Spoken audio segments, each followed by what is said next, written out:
Hey everybody, it's Jeff with Crashing the Pearly Gates. Very happy to be joined by Steve Wendt, the voice of our Inland Empire 66ers. How you doing today, Steve? I'm good, Jeff. Thanks so much. I love having you on. I tell people all the time, I think minor league baseball is the best family option and best family bargain in sports. Would you agree with that statement? I mean, I certainly would. I granted, I spend most of my time at minor league games, but I would say that the dollar we're competing with, if you will, is against the movie theater and things like that, for that family entertainment dollar. And I think we do a pretty good job, wholesome and fun. And I'll tell you what, since the pitch clock came in a few years ago, not so long a trudge when you got a gaggle of kids behind you. Nice. Yeah, our best friends moved out to Temecula, and we're gonna take them to some Lake Elsinore games. Yeah, just the boys being able to get autographs before the games, and the mascots, and when you pay 10, $15 for a ticket, if they screw around throwing a ball around for a couple of innings, like you don't feel Right. like it's not like I paid $100 to be here. Right. You will sit and you will watch. Yeah, exactly, exactly. So, 66er season just kind of getting off. I know the team got off to a really slow start, at least in the standings wise, but standings aren't the end all be all in minor league baseball. Who are you seeing out there that we might want to go pick up a ticket to go watch out there in the Inland Empire? Yeah, the first kid that jumped out at me this year was our catcher, Juan Flores. Uh, I when the team got to town on the little mini camp that they do before the season starts, uh, I saw this hulking catcher, and then and he had his mask on. They were throwing the ball around the infield, and I mean he was just zipping that thing through, and I'm like, who is that? And I'm like, I wonder if that's Flores because I'm looking at a roster, and there's three catchers listed, and I'm like, but that guy's a man. And then he took off his mask and he looked 11. So I was like, well, okay, because his body looks 27, his face looks 11. So he's around 18, 19. There you go. It makes sense in the aggregate. But man, the kid can throw, and the bat is pretty nice for an 18-year-old kid. He hits the ball hard and has an idea what he's doing. And right now, I think the only issue is he's so, in my opinion, kind of preoccupied with framing that he's losing a ball here and there as he's trying to work on getting strikes for his pitchers. But other than that, he's been super fun. Nice. Yeah, He's one that I really like. I'm looking at him right now. He's hitting 270, 348 on base percentage, and 420 slugging. I mean, if your catcher does anywhere close to that at the major league level, he's an all-star. Yeah, and he started off really hot, then he went through a slump, and now he's starting to hit again. So I think the guys go through those ups and downs, but I've been very impressed. He's never ever really looked outmatched, even when he's not getting hits. It's not in that bat where you go, oh wow, he doesn't understand what's happening right here. Nice. One guy I was kind of surprised to see on the 66ers roster this year is the Thick King, Sonny DiChiara. I mean, I know they started him up in Double A Huntsville last year, and he's kind of taken a tumble. On base and slugging numbers are pretty good. The average is low. Well, what does he look like live? I've only seen a couple of little clips of him on video here and there. Yeah, he's a big guy. He actually started the season in AAA this year, and he just was struggling. And I think that the organization took a step back and said, this guy's only a couple years out of college. Like, we need to get him where he can get some at bats and work on some stuff. That's my assumption. Kills lefties, still working on righties, puts a good swing on it, and I think just waiting for it to all click. But he's had some games where you go, oh yeah, I get it. Now I see why he did what he did at Auburn. Yeah, I mean, he tore it up in the toughest, by far toughest college conference in the country. And yeah, he was supposed to be one of those quick moving guys, but yeah, he definitely seems like a guy that if he gets a hold of one, it's going to go a long, long, long way. Over on the pitching side, tons of guys have pitched, anywhere from 20 to 30 innings out there. The numbers can kind of be skewed. Who's showcasing some good stuff, or maybe has at least one premium pitch that just needs to add that second or third pitch to it. Yeah, well, I tell you what, I mean, I think our pitching has been pretty strong, to be honest with you. And like you said, this we're in the middle of May, so one or two outings where you get touched up a little bit can bloat some of those numbers. But a guy that I know a lot of Angels fans are excited about and should be is Barrett Kent. Uh, this young man, I mean, he's just a year plus out of high school, and he comes at you. I mean, he goes right after hitters, and I think right now almost sometimes to his detriment in the sense that he's sometimes giving a hitter what they want. The only thing they can handle is that fastball, and he's coming at him guns blazing. But I'd rather have that than a guy who's timid and afraid to fill up the zone. So, but he's getting up to 94, 95 with the fastball. Super competitive and super young. Another guy who just recently pitched last night, Riley Bauman, is to me a real sleeper. He's very interesting to me. He's a guy who barely pitched at Abilene Christian because of injury at Tommy John. I think the Angels deserve a lot of credit for picking this guy in the draft because there was no real track record. And they got a guy that's very interesting, athletic, not overly big. He's about 6 feet tall, but athletic and spins the breaking ball. The fastball is 94, 95 as well. He's to me a kind of a sleeper pick. I've enjoyed watching him pitch.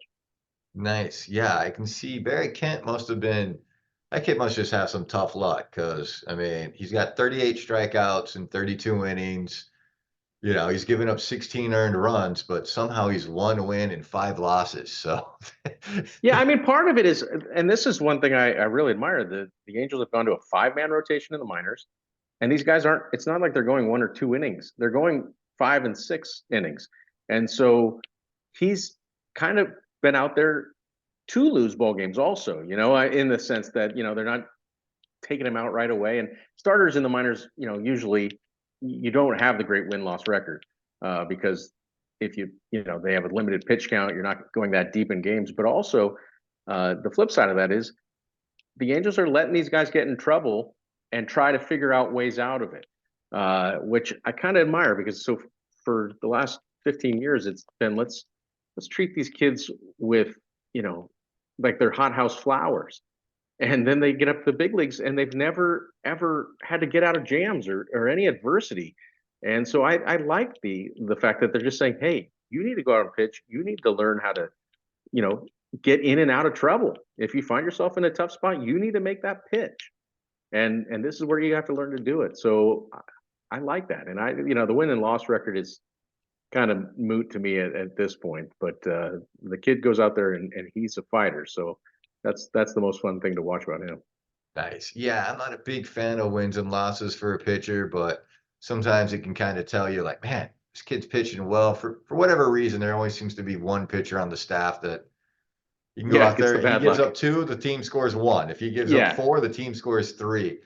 But that's interesting. When did the Angels switch to 5-man rotations for their minor league teams? Was that this year? Well, at least that's what the 66ers are doing. Yeah. And so it's been fun to watch. Okay.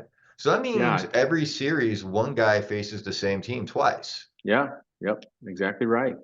For those of you guys who don't follow minor leagues much, I'm sure you know this, but a few years ago, Major League Baseball did Monday is a travel day, Tuesday through Sunday, you play 6 games against the same team.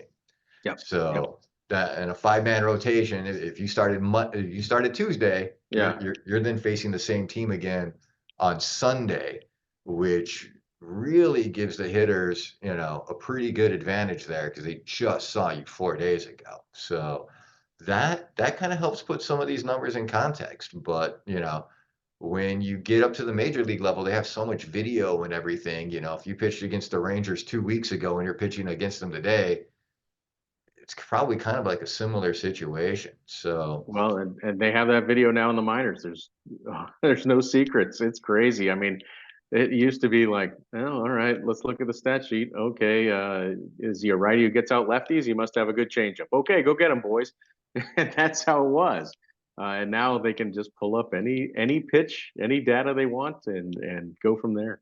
it is really kind of bizarre how much I was talking to this with the guys at work the other day, how much access everybody has to all the minor league data. Mhm. I could pull up every stat here in 2 seconds. And I've kind of wondered, I heard Harold Reynolds talk about when he was in the minors, he could adjust his swing. He could work on something. And if his numbers dipped for a couple of weeks, nobody knew. Nobody cared. It was, you're there to develop. But now, you go into a little slump and everybody's harping you on Twitter or your trade stock Oh, falls or whatever. I almost wonder if all this exposure and all this data, which is great, I wonder if it sometimes muddles and gets in the way of the actual player development. What about you? I do think there's a greater awareness of the players in the minors. No, there's no doubt about that. It used to be like, oh, this guy came out of nowhere, but now everyone, they talk about it. They can, like you said, pull up the data. As far as the working, I could make an adjustment and no one seemed to notice. I think it goes both ways. I mean, back then there also wasn't the ability to have all this video, so you could see what's going on with your swing at all times, and you could get instant feedback of, if I'm doing this, what are my exit velocities doing? Am I hitting the ball harder with this change? Usually guys could feel that, but now you have some data to back it up, and so I guess to me you can look at it both ways. I particularly think that the players are better informed today. I think that they know more about their swing. They know more about the opponents. Do they know more about the actual feel and playing of the game? I'm not so sure. I mean, I think that sometimes they get in a tough spot where they're saying, well, what does Rapsodo say, or what does the TrackMan say? And it's like, no, how do you feel? And Yeah, so I think exactly. I think that and I don't necessarily blame the players. I think they've been conditioned to that a little bit. And one thing I do like about what Perry has done with the Angels, Perry grew up in the clubhouse and he grew up talking to those players, and so I feel like he is trying to kind of take the best of both worlds, and I feel like we're starting to see that a little bit with trying to get these pitchers to go deep and things like that. I think they're trying to say, let's use all this data, but let's also understand that, you got to go and play the game. It's not going to be on a spreadsheet. Nice. And speaking of Perry, how often do you see Perry out there? Or at least, somebody that is in the inner circle. Oh How yeah, often are they out there? I mean, it's not that far of a drive. no, a lot. We haven't seen Perry this year, but that we saw Perry probably half a dozen times last year, and a lot of times coincides on when the team goes back east, the big club, or they have an off day or something like that, but or a day game even. Perry, we've seen him shoot up after a day game. Yeah, there's no lack of it, but and we see, uh, the Joey and Tony, the farm director, assistant farm director, they're out there a lot, and then all the roving instructors, they're running in and out all the time. But the fact of the matter is, these guys also now, with the advent of the MILB TV and all the video cameras that they're setting up on themselves, uh, there's no lack of putting eyes on these players anymore, even if you're not physically at the ball game. So they're seeing these guys a lot. Yeah, it's crazy. I have the MLB TV, and I logged in the other day. Angels had played a East Coast game, and I was able to pull up three of our minor league affiliate games just right there at my house, Yeah.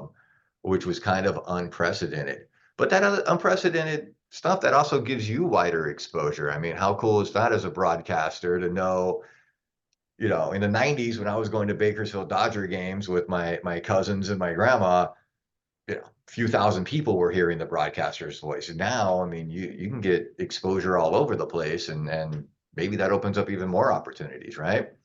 Yeah, I know. I mean, the right person thinks you call a game well. That's nice. But I like it for the families too, that are watching these players and living and dying with every breath. It used to be that if there wasn't a broadcast, they just had nothing to go on, or if it was just audio only, you were their link to their kid. So the videos changed that a little bit. You don't get as close a relationship with some of the friends and family that are tuning in diehard every night.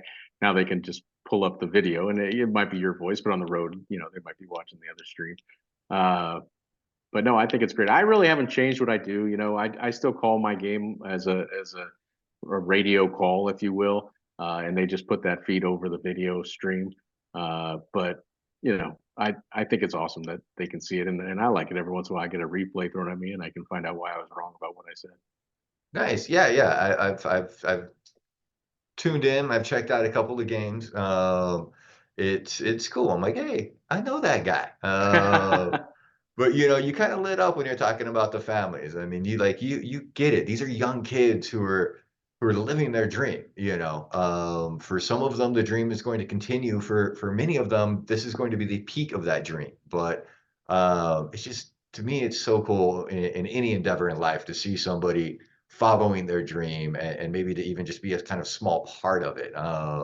Is that one of the things that you love so much about minor league baseball? I do. I, I shy away. I know no one would admit to this. I don't really find myself being a homer. I've never liked that, but I am aware of who's listening. I am aware of I'm broadcasting for a team, and Ken Korak of the Oakland A's called it West Coast broadcasting. He said that's the style we all do is West Coast broadcasting, and that all stems from Vin Scully, where you are not going to call us the good guys and the bad guys like other parts of the country, and you're not going to rage about the umpires when something doesn't go your way or find some external reason why the team failed. Uh, but I am aware who's listening, and I would hope that the people say, "Hey, this guy calls it straight." When things aren't going well, he says it's going well, but he also says, "Hey, baseball's hard," and when it is going great, good, let's celebrate it. But I've had a really cool conversations with family members. Just even recently got a chance when Joe Adele's family came out. Joe's mom is just as nice a lady as I've ever met in my life, and she came up to the booth to say hello, and when we talked about our families, and Joe's great friend Brandon Marsh. I got to become friends with Brandon's dad, and when Brandon made the big leagues, it was so bittersweet because his dad had just passed away. Uh, his dad was his biggest supporter, and so I had that knowledge and that relationship to kind of savor almost in the sense that when you see Brandon have success, how proud his dad was of him. Michael Darrell Hicks right now, his dad Bart, still in contact with me all the time, and he's tearing it up in Double A right now. And that's a guy who was an undrafted free agent, an older guy as an undrafted free agent, and I don't think there were any expectations of him doing what he's doing. And way he's pitching right now, he could end up in Anaheim by the end of the year. I mean, I have no say on that, but the type of pitching he's doing in Rocket City. So, it's fun that you have that connection with people that listened every night and felt like you were their lifeline to their kid.